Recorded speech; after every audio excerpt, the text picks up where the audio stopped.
दूसरे गांव से निकलकर रायगढ़ गांव जाना चाहता था। उस गांव तक पहुंचने के लिए उसे एक पुल को पार करना था। जैसे ही उस आदमी ने पुल पर पहला कदम रखा, तभी अचानक उसके चीथड़े उड़ गए। वह आदमी गायब सा हो गया।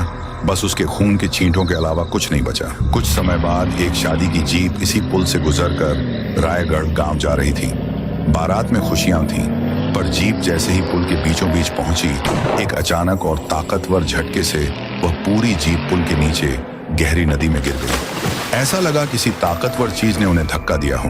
अगले दिन रात के करीब 2 बजे एक नया जोड़ा बाइक से रायगढ़ पहुंचना चाहता था। पति अपनी पत्नी से कहता है, रायगढ़ पहुंचने के लिए दूसरा रास्ता नहीं है। अगर पुल पार करते हैं तो हम घर पहुंच जाएंगे। पत्नी डरते हुए कह रही थी, नहीं, मुझे डर लग रहा है। पर फिर भी पति ने उस भूतिया पुल के ऊपर अपनी बाइक मोड़ ली और रायगढ़ जाने लगे।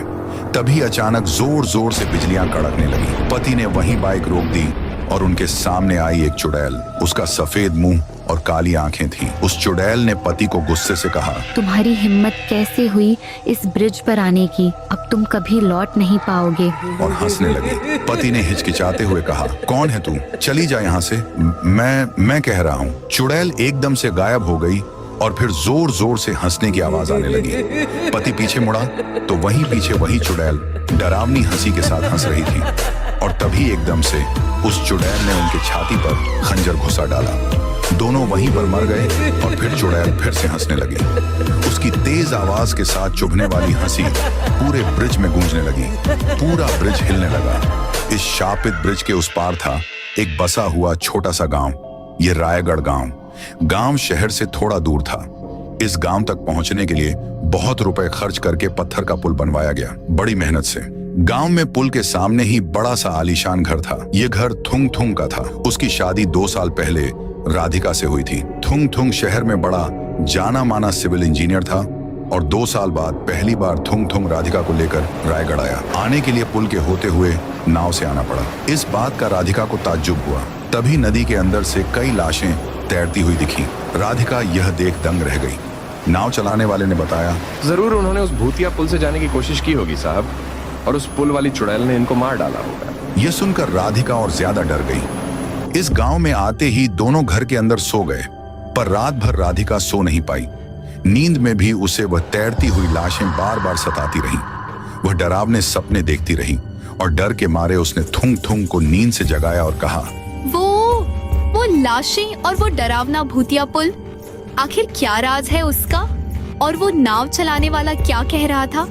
वो पुल वाली चुड़ैल कौन है? मुझे यह सब जानना है। पर थुंग थुंग धीमी आवाज में बोला, चुप रहो। उस पुल के बारे में बात करना बहुत अशुभ है। उसके नाम तक को जुबान पर मत लाओ। प्लीज अब कभी भी उस भूतिया पुल की बात मत करना। चलो, अब बहुत देर हो गई है, सो जाओ और इन सब बातों को भूलने की कोशिश करो। फिर भी राधिका उस पुल को भूल नहीं पाई। राधिका को कमरे की खिड़की से वह भूतिया पुल दिखाई देता था और रात में पुल बहुत डरावना लगता था। उसे अजीबोगरीब आवाजें आने लगती। ऐसा लगता था जैसे उसे कोई ऊपर बुला रहा हो। एक रात राधिका नींद में पुल की तरफ चलने लगी। उसे बिल्कुल भी होश नहीं था कि वह कहाँ जा रही है। उसे बस ऐसा लग रहा था कि जैसे उसे कोई आवाज बुला रही है। वह धीरे धीरे पुल की तरफ पहुंच रही थी। सामने वही खतरनाक चुड़ैल खड़ी थी। अचानक वह चुड़ैल खंजर लेकर राधिका की तरफ भागती आई और उसके सर में खंजर घुसा दिया। राधिका की नींद खुली। उसको समझ आया कि वह सिर्फ सपना देख रही थी, पर ज्यादा हैरानी उसे इस बात की हुई कि थुंग थुंग कहाँ गया। वहां थुंग थुंग बिस्तर पर से गायब था। वह बहुत डर गई। फिर राधिका कमरे से बाहर गई और घर के बाहर जाने लगी। सीढ़ियों से वह नीचे आकर उसे घर के बाजू से फुसफुसाहट की आवाज आई। वहां बाजू में थुंग थुंग 4-5 आदमियों से कुछ तुमने लगा। अरे राधिका, तुम यहाँ क्या कर रही हो? जाओ, ऊपर जाओ और सो जाओ, अब नींद आ जाएगी। फिर राधिका ने पूछा, पर तुम यहाँ क्या कर रहे हो और इनसे क्या बात कर रहे हो? थुंग थुंग ने टालते हुए कहा, अरे कुछ भी नहीं, चलो अंदर सोने, बस काम था। और फिर दोनों वापस घर के अंदर जाकर वापस बिस्तर पर सो गए। राधिका को अब सोने से भी डर लग रहा था। सोच में डूबी राधिका खिड़की से बाहर पुल की तरफ देखने लगी, पर उसे ऐसी चीज दिखाई दी जिससे उसके रोंगटे खड़े हो गए। ब्रिज के ऊपर उसे 5-6 लोग दिखाई दिए। राधिका डर गई। वह थुंग थुंग को यह बात बताना चाहती थी, लेकिन थुंग थुंग गहरी नींद में था। राधिका ने फिर हिम्मत करके उन लोगों का पीछा करने की ठान ली। वह चुपचाप घर से बाहर जाने लगी और पुल की तरफ जाने लगी। उसे कुछ तोड़ने फोड़ने की आवाज सुनाई देने लगी और उसे कई लोगों की आवाज आने लगी, नहीं रुको, हमें बचाओ। तभी अचानक एक के बाद एक कटे हुए सर लुढ़कते हुए उसके पैर के पास आ गिरे। राधिका के रोंगटे खड़े हो गए। वह 4 चेहरे उन्हीं के थे जिनसे थोड़ी देर पहले थुंग थुंग बात कर रहा था।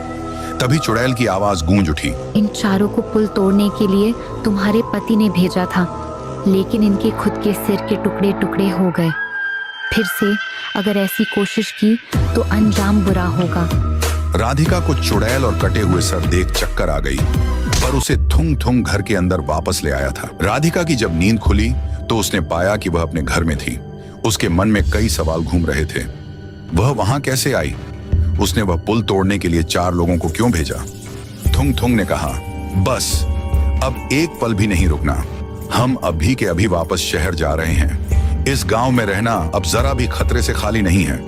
थुंग थुंग और राधिका नाव में बैठकर शहर की ओर निकले। जाते जाते राधिका पुल को देख ही रही थी कि तभी आसमान में बिजलियां कड़कने लगी। नदी में बड़ी लहरें उठने लगी। पानी नीचे ऊपर उठने लगा, मानो भूकंप आ गया हो। और तभी पूरी नाव पल भर में झोंके से डूब गई। ऊपर खड़ी चुड़ैल ने धमकी दी, तुम दोनों अब ये गांव से बाहर नहीं जा सकते। अगर तुमने फिर से नदी पार करने की कोशिश की तो पूरा गांव तहस नहस कर दूंगी। किनारे पर खड़े गांव वाले दंग रह गए। पर यह अच्छा हुआ कि थुंग थुंग और राधिका को तैरना आता था। वे तैरते तैरते तेजी से किनारे तक पहुंच गए। कुछ दिन बाद राधिका को अच्छी नींद आई। उस पुल के सपने बंद हुए। खिड़की बंद रहने के बावजूद ठंडी हवा आ रही थी। कुछ ही महीनों बाद राधिका ने एक नन्हे बच्चे को जन्म दिया। वह प्यारा और नटखट बच्चा था। घर में खुशियां छा गईं, पर फिर भी उन्हें ऐसा लग रहा था कि कोई बुरा साया उन पर मंडरा रहा हो। उसे ऐसा लग रहा था कि बच्चे के आसपास कोई है। बच्चा उसे नहीं बल्कि किसी और को हंस के देख रहा हो, किसी और के साथ ही खेल रहा है। राधिका पूरी तरह से डर गई। उसे कैसे भी करके शहर जाना था। अब रात में राधिका को फिर से सपने आने लगे।